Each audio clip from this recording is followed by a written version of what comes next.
Umejiuliza we, hakuna haja kunyamaza kimya na wajiumiza mwenyewe. Usinyamaze, ongea. Hello, good afternoon, or is it already evening? Welcome to this yet another exciting segment where we get to discuss menstrual health and menstrual hygiene. From wherever you are watching us from, we are very delighted. Asanteni sana kwa kutujoin kwa hii page. By the way, if you have not liked our pages, please, this is the time to do so. Yeah, thank you. And before we begin our discussion today, I have a very powerful panel comprised of young, energetic, and beautiful people. Oh, sorry, beautiful and handsome. And a handsome gentleman. So probably you could introduce yourself. I'll start from my far left. Say your name. Let the people know who you are and what you do. Yeah, thank you. My name is Paul Odongo. I am a male championing for menstrual hygiene management. We do this in Kibera in partnership with My Body, My Body and Wasani Sana. I am pleased to be here. Thank you. Thank you so much, Paul. You're welcome. Thank you. My name is Brenda Lwanyi. I am the founder and the team lead at My Body, My Body. My Body, My Body is a women's rights organization that do advocates for inclusive and comprehensive sexual and reproductive health and rights. We basically work in ASAL counties, that is arid and semi-arid, and urban informal settlements. Our thematic areas, that is where we work, like what our organization is mandated to do. We work in areas around gender, and also sexual and reproductive health and rights and intersectionality. Thank you. Amazing. You've said the organization is My Body, My Body. Yes. Why My Body twice? It's an emphasis of what basically women or girls have gone through for the longest time. We understand we are all working towards achieving gender equality, which is something that we are dreaming of. And we thought of putting our organization's name as My Body, My Body, since a woman's body has suffered for the longest time, as much as we have the things that are going on outside, but it's from the body of a woman that we need to reconstruct things before we solve the issues that are existing. Thank you so much. We'll be coming back to you to understand, like you said, the source or the origin is is the woman's body. So we'll also be interested to see, I've heard Paul mention, and he's a man, how my body also works with men. And finally, we save the best for last. Okay, thank you very much for having me. My name is Elizabeth Iluku. I work as a social worker at Gender Violence Recovery Center. The Gender Violence Recovery Center is the organization working with CFLI to ensure that girls are reached out and women on on menstrual hygiene, so that to ensure that they get the information that they need to keep safe. Thank you. Amazing. And she reminded me I had not introduced myself, and this is John Chege from Gender Violence Recovery Center of Nairobi Women's Hospital, your host for this particular segment or this particular show. And just to remind you that this is facilitated or powered by the Canadian Embassy in Kenya through the Canadian Funds for Local Initiative. This project is alighting on menstrual health and menstrual hygiene being implemented in Nairobi, Kajiado, and Nakuru, but with hopes that we'll be able to reach even more and more people. For you to get in touch with us, please, you can start typing or even inboxing us through our DM, and we'll be sure to get back to you. If you have any specific question, you can write through this number, passing down here. It's toll free, 0800-720-565. Unaweza iona hapo, sindio?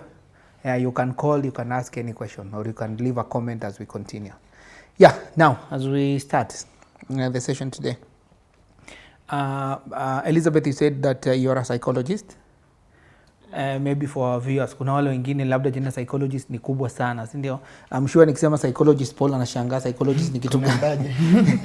Paul, psychologist sio aina ya chakula ama dawa.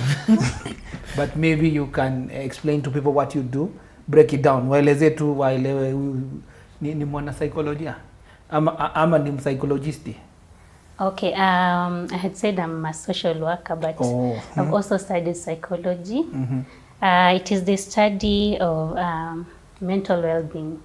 So psychologists deal with their mental health, and the main aim is just to help people be healthy when it comes to their mental. Asante sana.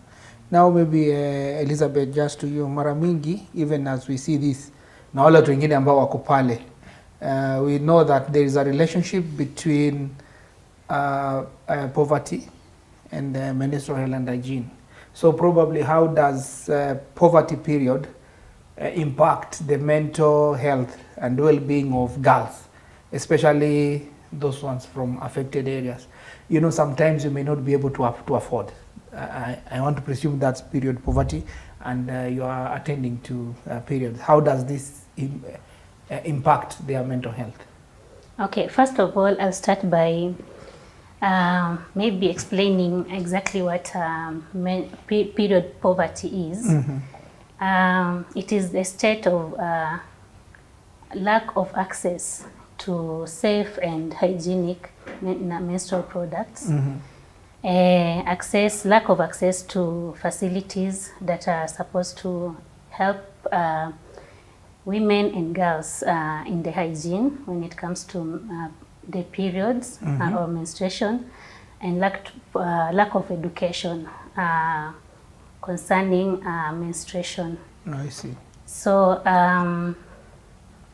when women go through period poverty, you see, they do not have products to use during that period. They do not have access to facilities, let's say clean latrines or facilities to dispose of their pads when they have already used.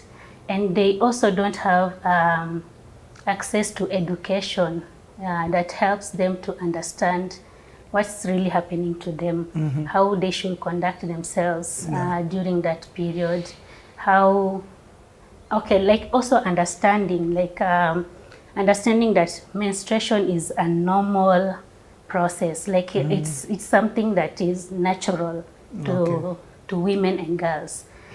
Without that, then there's so much frustration that comes with it. And women tend to experience, they tend to go through stress, they tend to be anxious. You are experiencing periods and you don't really understand what it is. And maybe you do not even have the products that you may use to prevent them from soiling your clothes. Then it's very frustrating. So, and when a lady, a girl experiences the same thing month by month, then it even escalates to depression. Yes. And when depression comes in, then suicidal thoughts come in. And in the end, you can even hear someone committed suicide. So yeah, period poverty is something that is very frustrating, and it can be very dangerous to women and girls. Yeah, thank you so much, Elizabeth, for that. And maybe also just to recap, it's true, umeleta vizuri kwamba wakati mtu anapata hedhi na akose hizi facilities ama hizi vitu za kutumia, ni jambo ambalo linaweza leta mental health issues, and it's good that you've said people can speak out now. Maybe to Brenda, My Body NGO, what inspired you to start My Body? And how, exactly how does My Body address the issue of period poverty and menstrual hygiene? Okay, thank you, John, for that question. My Body basically was established by young women who thought of having the organization as a safe space for them, me being one of them and also pioneer of it. And we thought of having a name, an emblem. Dignity is the right to choose. Sometimes we have had conversations whereby young women especially, we have been brushed of our ideas, of our very richful things that we can be able to implement in our society, but it has been brushed off. So we thought of having the name My Body, just to steer on our initiatives, especially on sexual reproductive health and rights. Myself, I am and I was, let's say I'm still continuing with the initiative of being a condom queen, whereby I used to, and I've always advocated for safe sex. So what exactly is a condom queen? Naona brother ameshangaa kodiko ni ya wasee au ni ya madem? Yeah. Okay, we also have female condoms, and I started the initiative back in campus. That is 2017. And we thought of starting, encouraging women to also have that power to ask for sex or even negotiate for sex. It shouldn't be only the man who negotiates the sex. But now we drew back to the comprehensive sexuality education. Yes, we are doing this. We are grown-up young women, but there are also young adolescent girls, especially in informal settlements. Do they know these things? Where can we start? So we started by going to the community, which is Kibera. That is the first place where they welcomed us. We only had information. This is what it's supposed to be. So we started with them. We identified the main issue as a lack of menstrual commodities. And the menstrual commodities, it's not only the pads, sometimes water. We understand the state of the informal settlements. They don't have water. They don't have places where they can dispose the sanitary pads. So from that, we did assessments, and we were able to know what is the issue and where can we start. We started with 45 girls, and we have mentored them. They are in our program called She Rises, and that's how our menstrual program has come out. Okay. The same thing, we have also shifted to the ASAL counties, which is Marsabit County is part of the counties that have benefited from our initiative of She Rises, whereby we have also reached out to some schools. Amazing. Yeah. And maybe also My Body, you've spoken about women. How do men come in the picture? I'm a My Body Jolly Boy Child. I'm glad to also sit here today with Paul, who is our male champion. He also advocates for menstrual talks among boys and men in Kibera. Okay. And is one of them, also teaches our girls who are in the center. We meet every Saturday. We have the conversation. It's not a women thing, but it has not been easy. I'll tell you, no one is open for that conversation, especially the boys, since they have some other things to deal with. But we have tried. Thank you. So you said that you also reach out to boys, eh? Yes. That's amazing. Now to the gentleman in the house. Yeah. Maybe to you. You said you are a champion of menstrual health, eh? It's a very rare thing to see men in this field. What inspired Paul to become a champion of menstrual health in your background?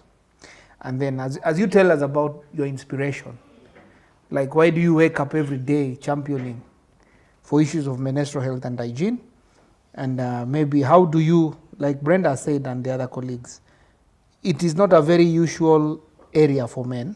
How do you address the challenge of, gender norms, stereotypes surrounding menstruation?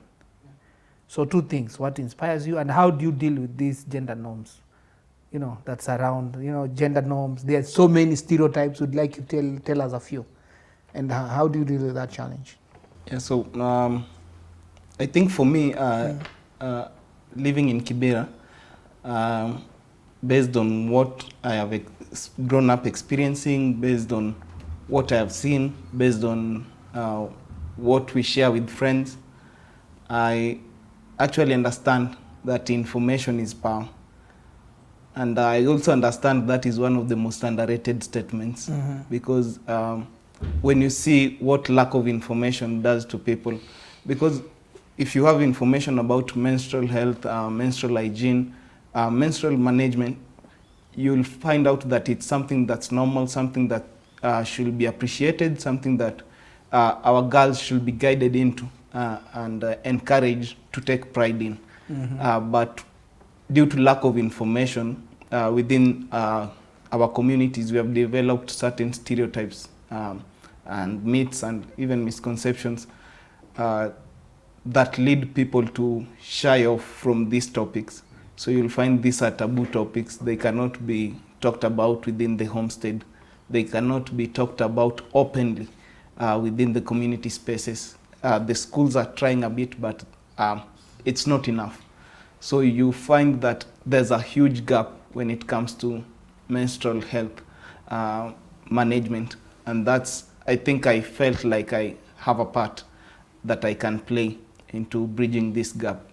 So within the space that we work with teenagers, we work with young men and women, and I find that I have a lot of influence there. I can be able to talk about menstrual health and be able to just guide these young people and share conversations with them. Because even as Brenda is saying, when we are having community dialogues, you are calling the gentleman, you mobilize for 20, you find yourself with 5. It's a slow process, but steadily I feel like we are gaining ground. It'll work eventually. Because when you look at the issues surrounding menstruation, there are social issues. Social issues can only be solved when we have the entire society coming together and addressing the issue. And that's where the need for engaging men and boys comes in. Because when we just leave it as an issue to be addressed with women and girls, again, there's a gap. Within the society, they live with men. Within the society, they live with boys. And you find that even when you're addressing the myths and misconceptions, when they're generated, the ones who generate them might be men and boys. Men. Yes. So, who don't get period. Yes. But they generate. For example, which myths and stereotypes? For example, we have had myths that when a woman is undergoing menstruation, she should not come into contact with people. They should not be allowed in public spaces, even we have seen even in religious institutions. But we all know that if somebody has access to clean water, somebody has access to the menstrual products, then it's okay, because you'll not be able to get contaminated or anything. Again, menstruation, it's a normal thing. In fact, a healthy girl, a healthy woman should be having menstruations. So it's something that it should be viewed as a normal body process. Let me ask you, Paul. Those are very good things, but I'm trying to see what is the benefit for a man. For example, naongelesha kijana pale mtaa, benefit yake ni nini kusupport history ya menstruation? Naona mimi siheshi, mimi sifanyizi vitu zote. So benefit yake ni nini kujoin na kusupport? And maybe also in the process. And this is the question for all of us here kama Paul hatajibu. So, mtu anaweza have sex administrate. So those are very interesting. Hiyo pia ni question pia huwa ina come up sana tuki have sessions. But vile nimesema hapo nyuma with menstruation na issues zile zina surround menstruation, these are social issues. Yes. So mimi kama kijana, I live in the community, I have a sister, I have a mother, I have friends who are female. Hawa tunaishi nao kwa community. If they are disempowered or if they are shamed because of their menstruation, I think the burden that they'll carry due to that shame ama injustice yenye itaconductiwa kwao, somehow ina trickle down to me. Because for example, if I have a sister who has a low self-esteem, hawezi jibongea because maybe amepitia 1 or 2, 3 challenges za menstruation, hazijakuwa addressed, that burden ina trickle down kwa nyumba yetu. Sindio? I see. Yes. Yeah. So I think a social issue inafaa ilete everyone on the table so that we are able to curb it. Inaweza kuwa directly mimi sipati hiyo benefit, sindio? Lakini saa zile kuna ngori kwa nyumba yetu ya sister yangu, napata mimi pia itabidi nirudi ni solve. So that's why we are trying to bring on board men and women, men and boys. Men and boys. Yes. Thank you. As we continue with the very beautiful discussion, najua tunaelekea kufika ukingoni. Maybe for Elizabeth, what are some of the strategies, watu wenye wanakuona, people viewing you or people watching you, what are some of the strategies you can share to them that they can use to cope, you know, as coping mechanisms for managing the emotional and also psychological well-being associated with human period, poverty, and age? Okay, before I answer mine, I just wanted to add something to what Paul has said. When we involve the men and boys in the menstrual hygiene, it is important for them too, so that they understand that when a woman is going through menstruation, it is not right to isolate them, to think like they are now dirty. They should not cook. So hata kanja akifikiria now that my wife is menstruating, hafai kunipikia. Another thing, in our society, Kenya, the lawmakers na policy makers, majority are men. So the problems that women experience, kwa sababu maybe they lack facilities, especially when it comes to facilities and clean water.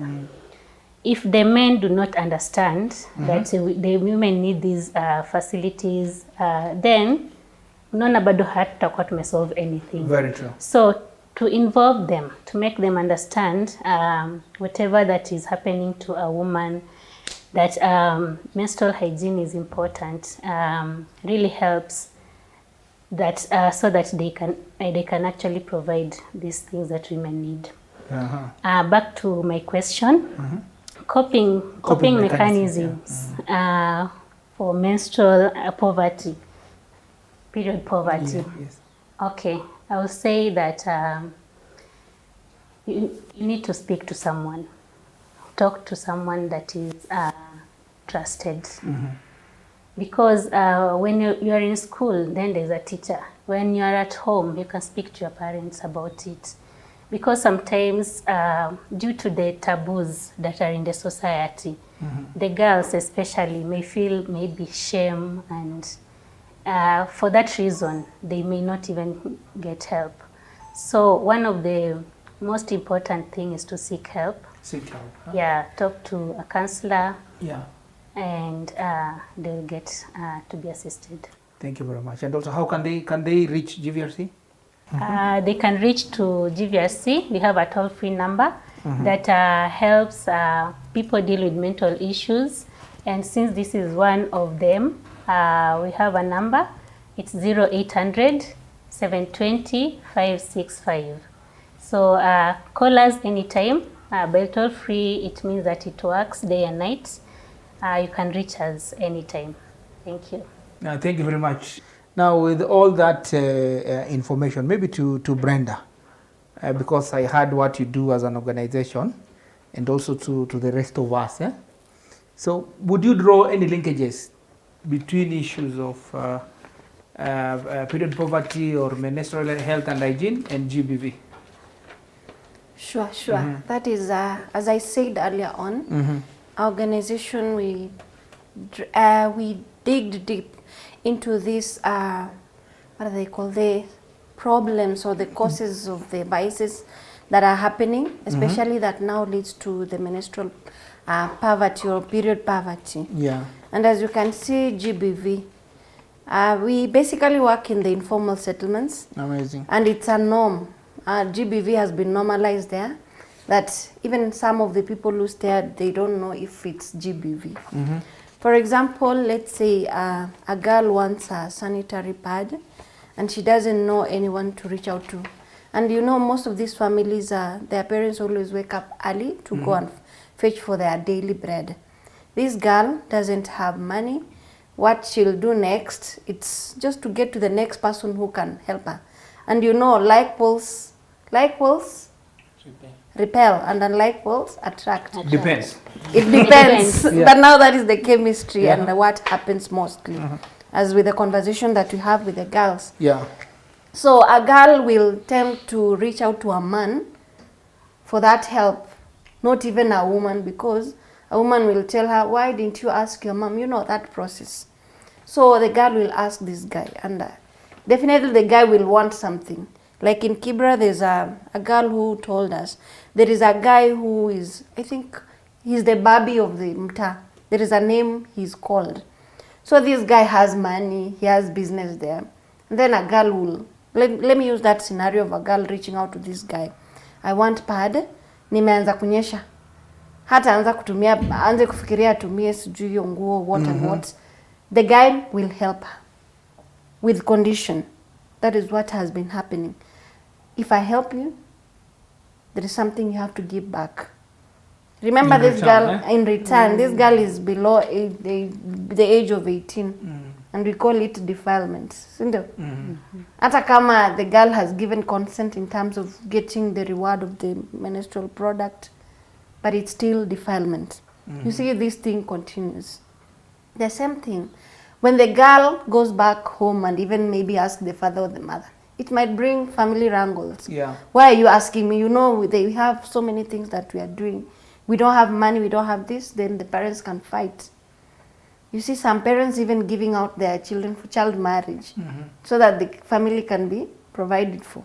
And remember, the main issue is to provide for the girl menstrual product, ndio hawezi kupitia hiyo siku zake za hedhi vizuri labda. And even most of the parents, they don't care. When they see a girl starting her periods, that is a mature person, they can use that girl to fetch some funds. So we see GBV comes in. Okay. And child marriage is GBV, which is also early marriage. The same way with the economy that is pressing everyone now. Even girls want to fetch for their family. Like you can't see your parents struggling. I'll say this also, it also applies to the women, some married women. What do? When we have conversation in the community, especially the community dialogues, these women really reveals what they go through just to also have something at their table. They go sleep. You know, there's something they do that it's form of GBV. Some are even beaten. Yeah. Thank you. Maybe to Elizabeth before I go to Paul. Have you ever seen at GVRC, have you ever received any survivors, especially girls or young adults who've undergone GBV that is related to a menstrual health issue, like she has explained? Probably somebody got abused because of 1, 2, 3, but related to MH.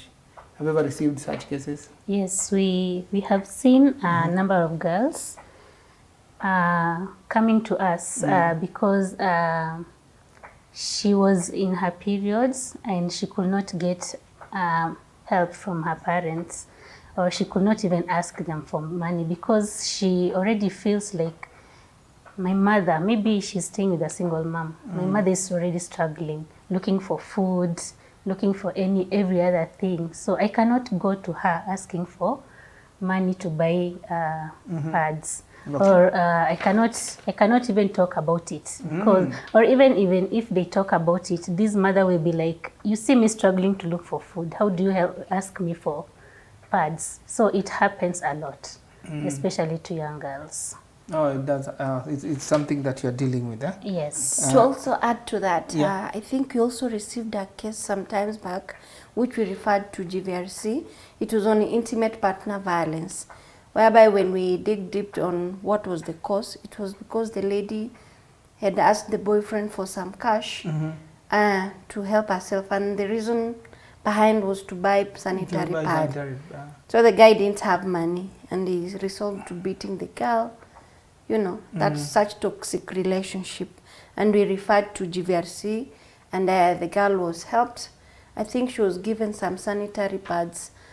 I think, so it has been good initiative of partnering also with GVRC, and we are toll-free, whereby the toll-free is free. Yeah. Like you are not charged anything when you call. So we appreciate the support and also on your timely receiving of the calls. You call anytime, the calls are picked. Thank you so much. Just to remind you, if you have any question or you have any contribution, if you have any question, contribution, if you want to add more to the topic, because we know you could be out there and you're also an expert on this. What I'm saying is kindly just continue writing, commenting, and people will get to engage. Ukiona kuna kitu tumesema hapa na unaweza ongezea, tafadhali ongezea tu hapo kwa comments. If you have any question as well, you want to use DM, you can always write there. Maybe to you, Paul, pale mtaani, umesikia mara mingi men are being accused. What would be, okay, what's your take or what's your reflection when it comes to men using the opportunity related to MH or period poverty so that they can be able to perpetuate GBV? Yeah, I think within our setup in Kibera, we have seen a lot of men taking advantage of this, as Brenda and even Elizabeth has explained. You find that in terms of transactional sex, it's even more rampant with amongst young men compared to older men, because unapata mse wanduthi pale mtaani akona pesa ya haraka, so this person always has cash on hand, and there's this girl who reaches out for a favor, like she wants to buy sanitary towels or any other menstrual product. This guy has money at hand, so they'll just give the money, but there's this condition, just the same way Brenda's explained. With the conditions attached, eh? Yes. So that's transactional sex, and it's very rampant. And then again, with an example she has just given, within the homestead, you might not really ask for money to go and buy pads, but you find an example where the man leaves maybe, let's say, 100 shillings to sort out the day. So these 100 shillings, the woman will chip out some amount to buy sanitary towels, and that will be a source of conflict in the evening when the man comes back. Because the man was meant for food now. Yes, and it has been used otherwise. So before they get to an understanding, maybe violence has erupted, and it ends up being GBV. So those are two major linkages. And I think also amongst young boys, because we have seen a lot of our young boys don't have information. And that's why my body just really comes in to do these mentorship sessions.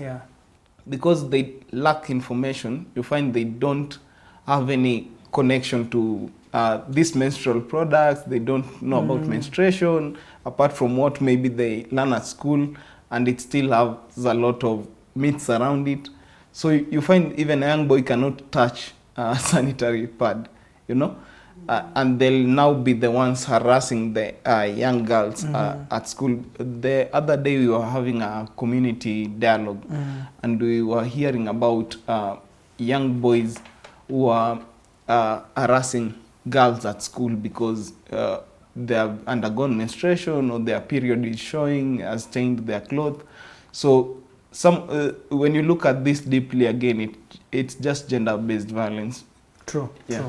And maybe as we move from that, you are doing well, you're already talking to boys. Do you think we are at a level where boys are also understanding? Because when boys understand, then we're able to foster that mutual respect or respectful relationships between boys and girls. Do you think you're at a point where boys understand issues of menstrual health and hygiene in Kenya or not yet? Because mostly, Brenda will come, she will call girls aside, then she will give girls sanitary towels. And at that point, do you think we are missing an opportunity? But you have said you have already started. What can we really do to ensure that? Because if people understand, then they will not be able to use MH to perpetuate GBV. So in my opinion, I'll say no, currently. Currently, no. But we have a brighter side of this. Because I believe if we have a multi-sectoral approach where everyone working within this space now tries to bring boys on board, bring the men on board, like Elizabeth was explaining, the policy makers. It becomes really an all-rounded approach as opposed to just reaching pockets of boys within communities. So this way, I think we can really have information out there. When you're doing, for example, a pad demonstration, if you're an organization working within this space, do maybe something like a competition. We have done one. We have given the boys panties, we have given them pads, we give the girls panties, we give them pads, they compete too. You're giving boys panties? And pads. Boys? So, yes. Okay. So when we are doing the demonstration on Okay. how to use a sanitary towel, wear it correctly, dispose it correctly, you give both the boys and the girls. Okay. They do a competition, who's the fastest. You know, it's something a bit fun, and it demystifies the myths around it. They can now be able to touch it, get in contact with it. That really brings around some kind of change in terms of how we are thinking about these particular issues, about this particular topic. Because when we have it being a closely guarded secret amongst women or girls, that's where the problem comes in. It becomes a girls and women issue. Thank you. Yes. I like it. So we get to open up the sports some more, involve boys when they are young, let them understand what's happening. Yes. And in that way, they will not become perpetrators in future. Exactly. I think I like that. Brenda, the community person, maybe just to you, a very quick one. A short response is okay. What are some of the challenges that you are facing as as an advocate in this field of menstrual health and hygiene? What are some of the challenges, and what's your call to action? Okay. Just before I respond to that, I'd love to add something my colleague here said on involvement of boys also in this initiative of menstrual health. So one of the strategies that My Body has done, especially in the ASAL counties, we realized when we went to schools and we were dropping the sanitary pads from the car, the boys said, wameleta mkate ya wasichana, sisi yetu hatuna anything. But they didn't know what we had in store for them. We had some undergarments for boys, that is the boxers. So when their teacher told them that there is something for you this time, they were so happy, and they were willing also to listen in through our topics for the menstrual hygiene and management topics. So we need to have different strategies on how we involve boys also in our initiative, especially to end the period poverty in such areas.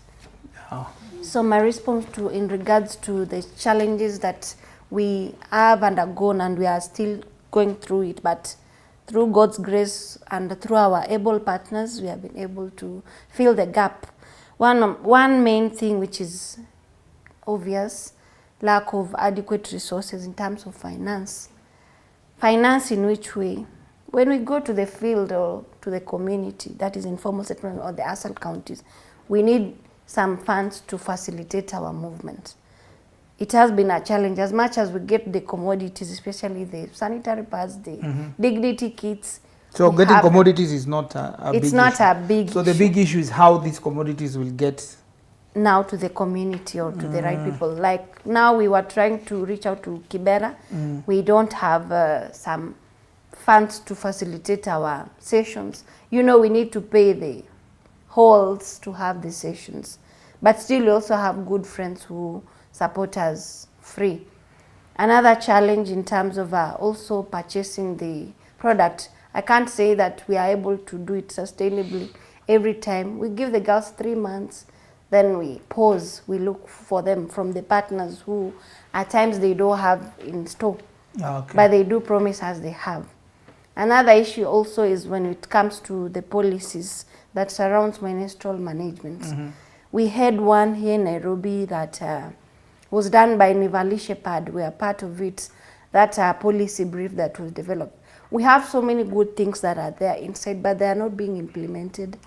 Yet Nairobi County promises the girls, especially in schools. You remember we had a program where the girls were being given sanitary pads, but the program stopped. I don't know, there is no money from the national government, but still as a county they need to set aside some funds to curb that, because when you see the number of girls who are missing schools because of period, it's a lot, especially from the informal settlements. So that's a very big issue. But we are trying our level best to also hold the county government accountable for such promises, and also they can use other means to get the sanitary pads and commodities to the girls. Thank you. And call to action is to every partner who is, especially right now, let's say most of the funding is going to GBV. We don't know the root causes of this. If we address menstrual poverty, I think we are not going to talk about GBV for the longest time. So if we address it, because you know it's adolescent girls, and when you grow up in an environment that is not friendly to you, you imagine a girl lacking a pad which is worth 80 shillings. I understand there are some organization which gives donation, especially for the reusable, is it reusable pads, the ones which are made by hands, mostly by these women economic empowerment organizations. I understand they really support, but does the government know about this? Has KEBS even validated their worth to be used? Because you can give donation of those pads, but you don't know the effects they go through. We also did an assessment in Kibra. The girls told us, yes, it helps them, but remember we have stigma and taboos in our own family setup. You are not supposed to wash your undergarments and air it out for people to see. Osha nguo ya ndani na uanike. Uanike nje, so hiyo pad pia inaonekana kama ni nguo ya ndani, so they cannot do it. The same way waezi anika kwa nyumba, you know, the moist. The moist, yeah. So we still have a gap when it comes to that, as much as it comes in handy to help the girls if they don't have the non-reusable ones. Then we really need to think through it, and also organizations to partner with us and just to get to know what the girls want. Let's not read them online, but let's get to the ground, get to know what the girls go through. Thank you, I like that. Let us not read them and speak to them online. We get to the ground. Thank you. Now on a brighter note, Brenda ameweka shida mingi sana, si ndio? What hope is there in terms of preventing GBV and supporting MH strategies? Is there hope? Okay, yes, there is hope. And the beginning of this hope is this campaign that you're having right now, supported by CFLI. Thank you. And this is the initiative that organizations can also take up, as well as the communities, CBOs, to help the society understand that menstruation is natural, and to help alleviate the period poverty in the society. So yes, and if there's one thing that the government can do, the government has done a very good job fighting HIV by availing condoms. Like I was in the university and every hostel had this box. Condom dispenser. Condom dispenser. They can also do the same thing with the pads. Make them accessible to people.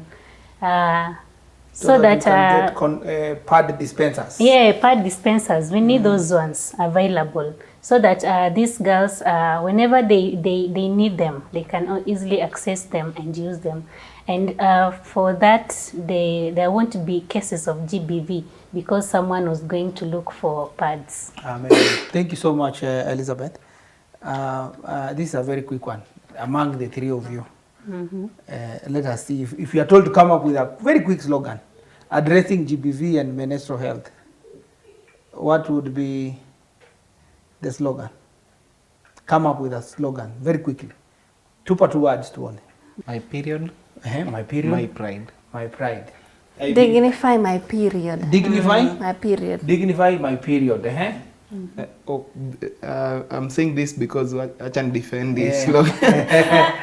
I feel it brings a positive vibe to stories menstruation, so that inaleta ile vile tulikuwa tunasema hapo earlier, we should make it normal. Okay. Because it is. Thank you. Yeah. My period, my pride. Dignify my period. Okay, my pride. Okay, I like it. I like it. The reason why we are doing that is to see how we can connect. But if you are watching and you also have an addition, tumepata ile video share, it's my period, my period, my period, my pride. So if you have any other suggestion, that will be good. And I also have another question. Yeah. For example, in the lifetime of a human being, how many years on average does a person with menstrual cycle experience menstruation? In a life cycle. Yes. 45 years, eh? How many times? Me only know of days. Is On it average. 400? How many 400? years on average? Yes. Let's say from the time you start menstruating, you'll have menstruation for how many years? 5, 4. If It you know the answer, you're depends. watching, please. It depends because there are some who We're start saying on average. 32. Me only know days. 32 years. We're saying on average. On how many average. years? 400 days is how many? No, how many- 1 and half. Years. You're saying how For many years? days, for 30 days. 30 years. And you? 32. 32. Why 30? You start at which age and finish at which age? I'm looking at a girl starting menstruation at 10, finishing at 40. At 40. And you, Elizabeth? I'm looking at a girl starting at 13 Uh-huh. and finishing at 45. Yeah. And you? Menopause inakuanga 40. Approximately 45. 45. Kama mwenye anajua answer pia tuandikie hapo. 27. Eh, 27. 47. I'll say 27. 27, 30. Ah. Okay. So Yeah. mostly in around between 27 to 30. If you have an accurate answer, you can also give it to us there. And lastly, let me ask you this. Paul, what is the most innovative or unusual menstrual hygiene product you've ever seen? The menstrual cup. The menstrual cup. Why is it unique? I think it's innovative because it considers a lot of aspects. One, it's inserted within the vagina, and then once it has been inserted, it's made of silicone. So what that does, it doesn't cause infection, and it doesn't cause irritation. Yeah, and when it's in there, I think it has calculated or taken into consideration the volume of menstrual blood that it can hold for each and everyone. So you see, it's one cup fit all kind of thing. I It's think, an amazing product. yes. So you have to empty it every day? Yes. Amazing. Now, for you, Brenda, before we finish with Elizabeth, if you were to design a menstrual hygiene product that solves a very unique problem from the people you interact with, what problem would it address, and how would this product work? An amazing one, a very unique one. Basically, I'll go for a dignity kit because first of all, when we give out the menstrual products, everyone always thinks of a sanitary pad or the cups or even the reusable one or tampons, but we don't know there are other aspects that need to accompany the menstrual product for the girl to help herself during her menses. I will customize or I will innovate a dignity kit which has a pant, the cotton one, because we as girls, during our menses, we are supposed to put on pants. And remember that there are some pants which are called, I don't know the type, what are these called?